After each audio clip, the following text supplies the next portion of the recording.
Michelle Block to come on up to the stage.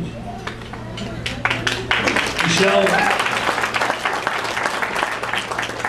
has been an integral part of Sons of Dogs in Touch for at least 15 years. Well, you were here the first year too, weren't you?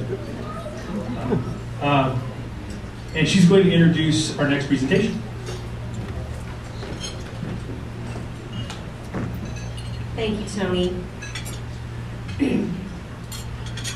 Back in 2005, I had the honor and privilege of sitting in the sharing circle and meeting two very special individuals.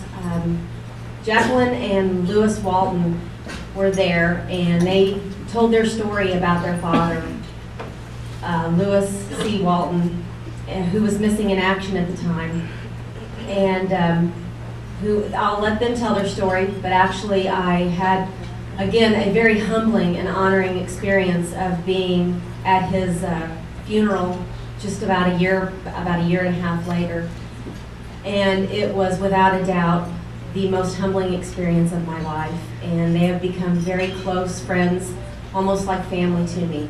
And without further ado, I would like to introduce Jackie and Lou Walton.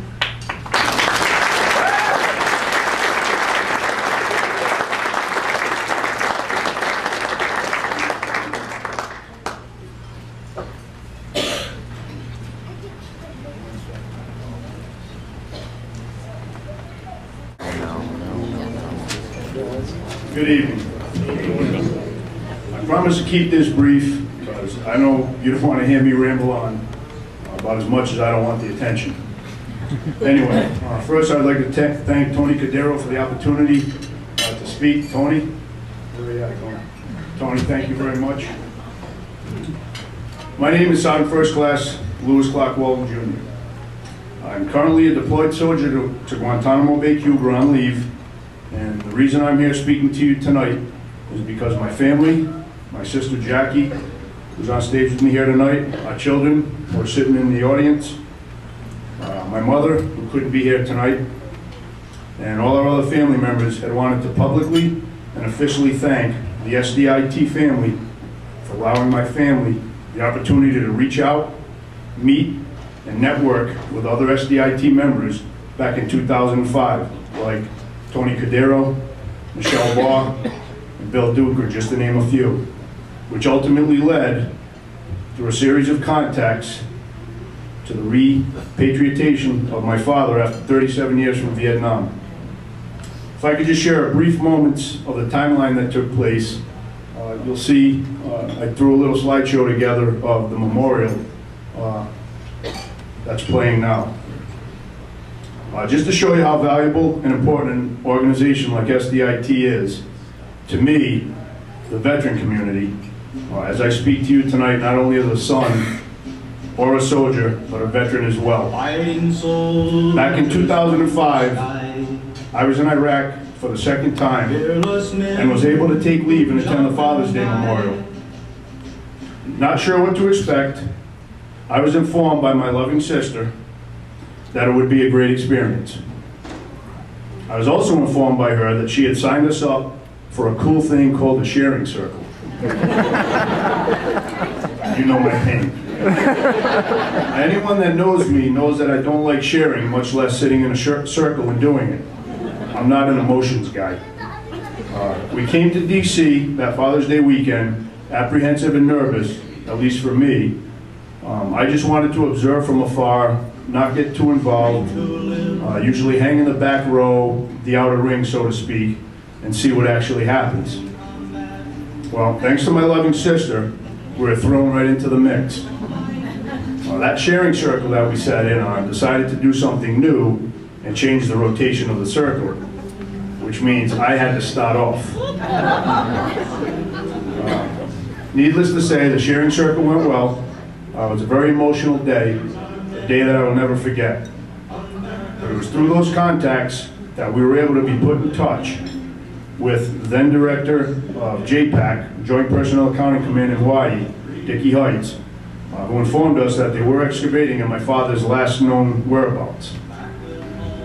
through a series of emails over the course of a few months in Iraq, I was able to speak to Mr. Heights, and he did confirm, in fact, that remains had been found. They were still awaiting DNA results, but something had been found.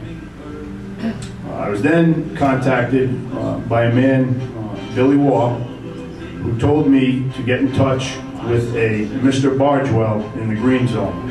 He failed to tell me that he was a major general. Anyway,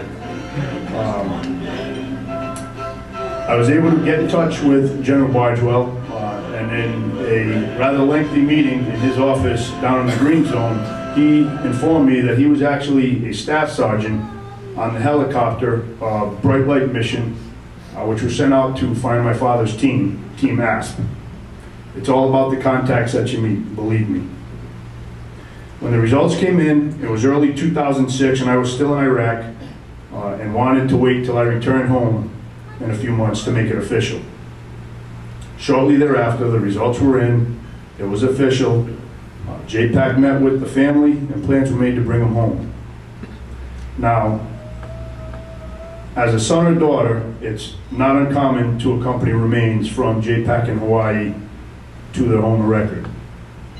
But also being a soldier and a son, I was informed that this was the first time in the history of JPAC that this had happened.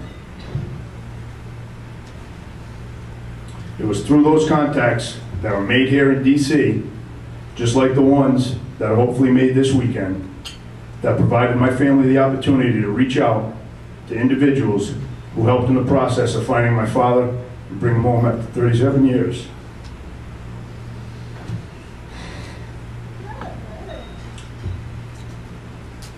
So again, from my family to the entire SDIT family, thank you. And if I can leave with just one thought, it's amazing how much you can accomplish when it doesn't matter who gets the credit. Thank you.